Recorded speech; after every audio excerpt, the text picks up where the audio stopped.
With the engine all built up now, the last job is to do the clutch release mechanism, and that's it. I've got the exhaust pipe in. It's not fastened up, it's all nice and it's not fastened up on the other end. It's going to make life easier. Power steering pump's there. We've got to swing that up and out the way. Got to change the clutch fork to one of mine. Clutch bearing, obviously we've got a new one here, and for the observant of you, you will have noticed that the cylinder is on upside down. The bleed screw should go to the top, so I've got that to do. One other thing, you probably noticed that I put some wing guards on here. These are the things I've been sort of working on to put in the shop, and it's just to protect the front edges of your wings and the plastic bits, so when you're banging engines in and out, you're not scratching them. Now the unique idea about this is, I'm not actually selling them. I'm just selling the templates that you can make these yourself. Easy, eh? And all they do is pick off the screw holes of the inner wing, off the slam panel. So that's going to be great. And you can make them any width you want. It doesn't really matter. I just made them that width. And they've got carpet on the inside, so you don't damage any of your paintwork. Well, it's a lost cause on this, but never mind. So, first things first, let's have an attack of that clutch. Right, so the first thing we're going to do is take this piece off here.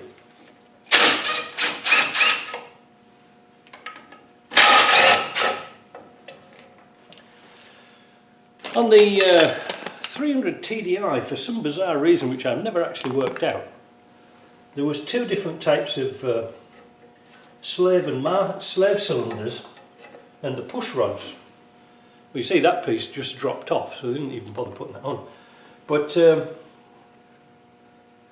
the push rod here has to match this cylinder.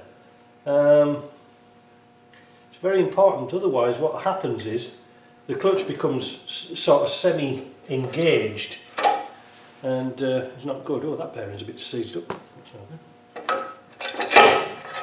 Now we've got to inspect your ball. Inspect your balls quite regular. Make sure they're nice. You see, look at that. See the metal bits and pieces inside? Right. Look at that, dry as a bone. These bits, well, we can use those pivots again. We'll clean them up. Oh, and look, they've held that piece on with a piece of wire. How nice. Those Africans, don't they make you laugh? Yeah, we've got to make sure this is good, because if this piece here, this ball, this pivot ball, is pitted in any way, it will wear out your new clutch fork here with the bushing that I do. So let me get all these bits cleaned up, and I'll show you what we have to do when I can get out of here. Oop. So there's some wire wool on here. Take off any residual grease. Same on the spline. Just make sure that's nice and clean.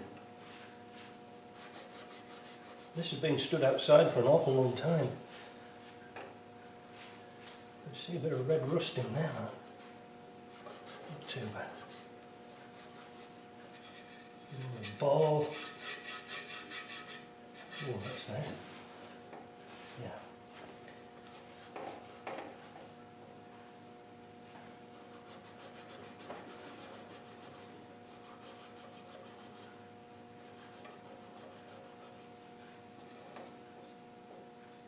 That's fine, it's good. Alright, so I've already prepped up the fork with grease, plenty and bags of grease around here, because this moves only a little bit, it's not flying around sort of thing. I've put the operating rod and clipped it on, again plenty of grease on there.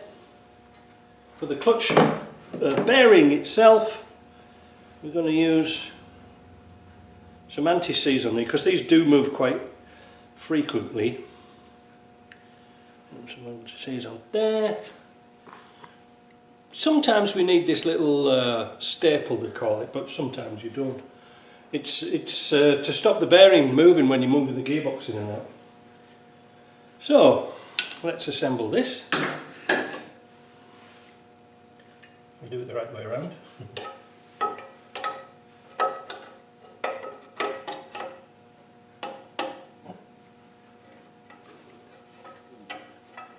There we go. That's clipped onto there.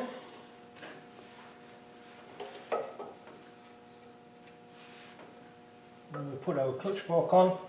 Now, this is the strangest thing, because on the 200 TDI the fork goes the other way and this staple goes from the top, but on the 300 TDI it goes in at the bottom. I'm going to put it in. Actually, it doesn't really need to go in because it's upside down. Alright, so that's that done. That's that corrected. The next thing, we're going to fit this cylinder back on. We're going to fit it the right way around. So what we've got to do is take off the nut and, well, don't take it off, just slacken off the fitting. Now, I'm not sure what size it is. Oh, well, they didn't even bother taking it down, so that's alright. Oops. There we go. And that will allow us to turn this pipe the other way around. And we put the bleed screw at the top. So when we push that in, that's going to go in like that. Put those to one side. A little bit of thread guard on these bolts.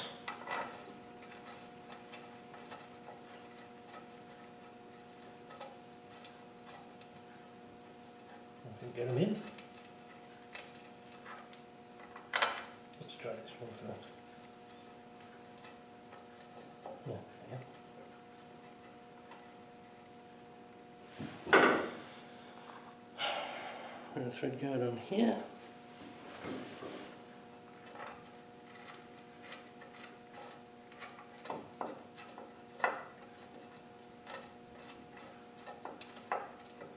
Particularly nasty to get in.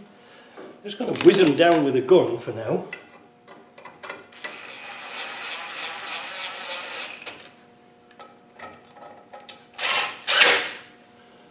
And then, if it's still in my pocket, I'll probably take it out. We're just going to nip them down by hand. Push the clutch back. And then we can tighten up the hose. Like that. And then we'll tighten up that lock nut. I don't know what size it is. There we go.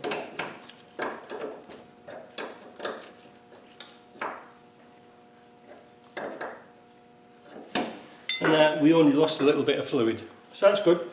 That's done. Next thing, we'll just have a look and just make sure that this screw isn't too tight. That's lovely. That's that. We made sure that the dowels are in here. There's a dowel here and a dowel there. This engine came off this gearbox, so we're pretty good. But if you put in like a second-hand gearbox in and a second-hand engine, this is really important because it's even caught me out. So I actually look at these all the time, because sometimes the dowels here come out in the adapter plate or the flywheel housing. So if you put in another engine, you could end up with a scenario where you've got two dowels in the same place, and then you have to take it all out again. So in this instance, we're pretty good. And I think what we'll do, just to make life easier, we'll put a bit of anti-seize on them, and that's it. We'll put a little bit on these threads here, not too much. Not too much. So wait a minute, I haven't finished it yet. Where's my paper towel? There we go. That'd be nice. Right. Push that back. And that's it. So now, let's put an engine in. Prior to fitting the engine, we're just going to do a last minute check on the timing. So I've put the timing pin in there and I've rotated the engine till it locks up, and lo and behold, the pin lines up beautifully in here. So that's good. We'll put the cover on. We're going to check the studs here to make sure they're all nice and clean and put some anti-seize on. And then we'll lift it in. I'll probably leave the camera running while I do this. Now what we've got to do, first of all, is unscrew these studs. This will make life so much better. Now I've already got them loose, I just put them on there for somewhere to put them, and that engine should just slide in. So he says, I'll take that cap off there before I forget. Right, here goes. I've got the jack under the bell housing, lifting it up as high as I could. We want an angle so the transmission is pointed nose up, not nose down. And that's about it really. So the only buggaloo is that damn winch. They're a pain in the ass of winches because, and bull bars and stuff like that, because it limits the length I can get in with my lift. Hopefully we'll be alright. So I'm going to stop this now, put the camera on at an angle that we can see, and then you can hear me cursing and swearing. Actually there's no easy angle to put this from, so I'll just leave it like that. So we're going to jack away.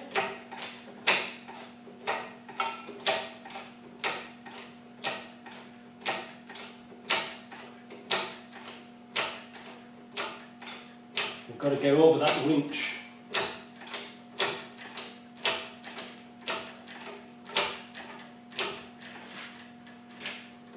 Usually by now we could have put it in, but I'm not taking that thing. I hope I can get it, because I think that's the height of my lift. It is the height of my lift.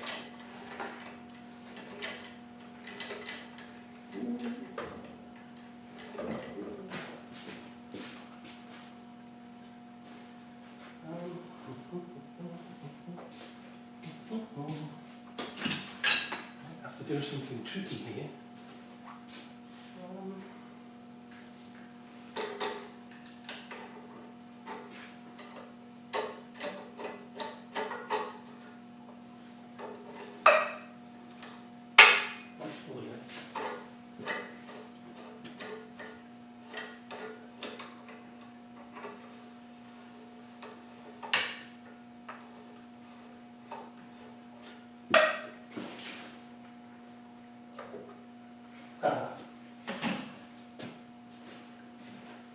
Now this is why you need those wing guards on.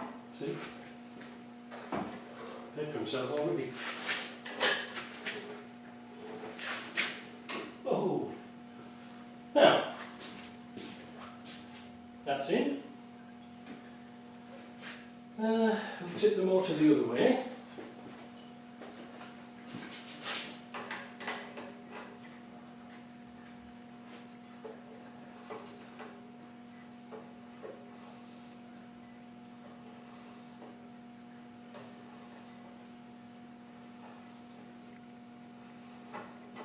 We want it sort of roughly to match the angle of the transmission.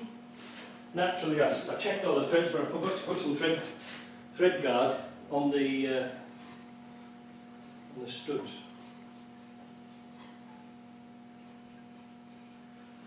There we go. One more.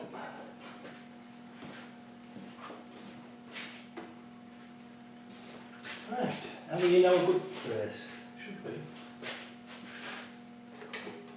The only downside with this lift is the wheel, the leg of the hoist catches the wheel.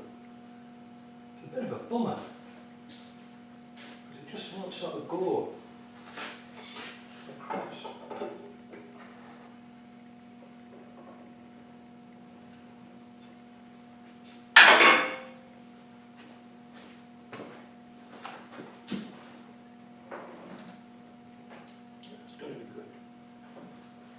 Bet with two.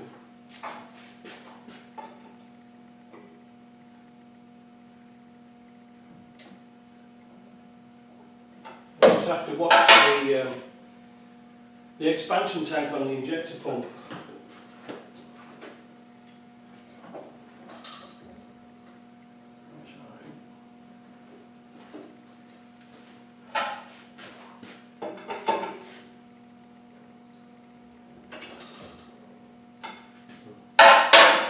those air cleaner brackets are getting in the way.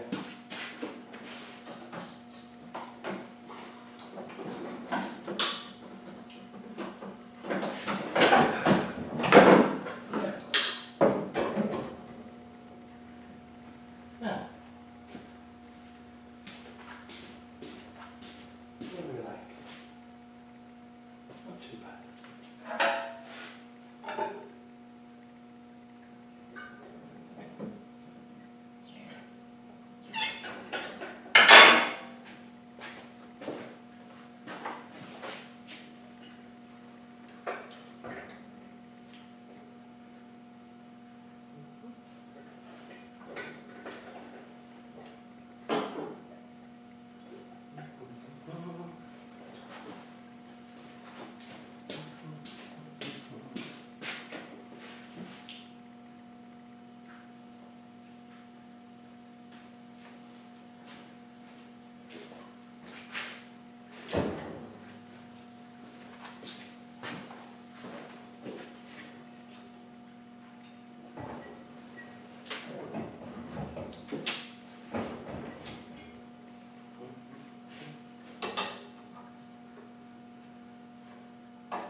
It's tight at the top.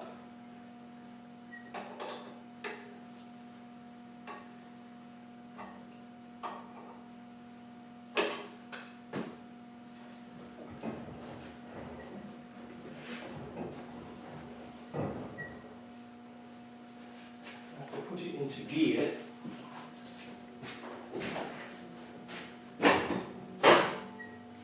Stop the spline turning.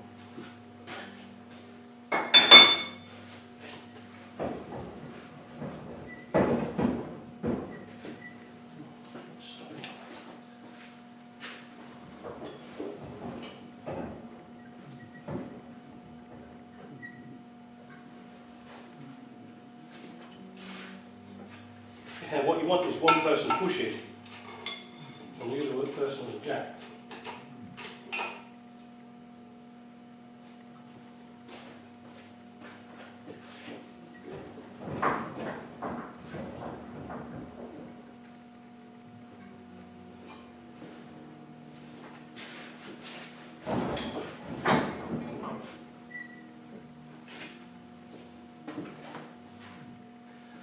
Almost there, girls and boys.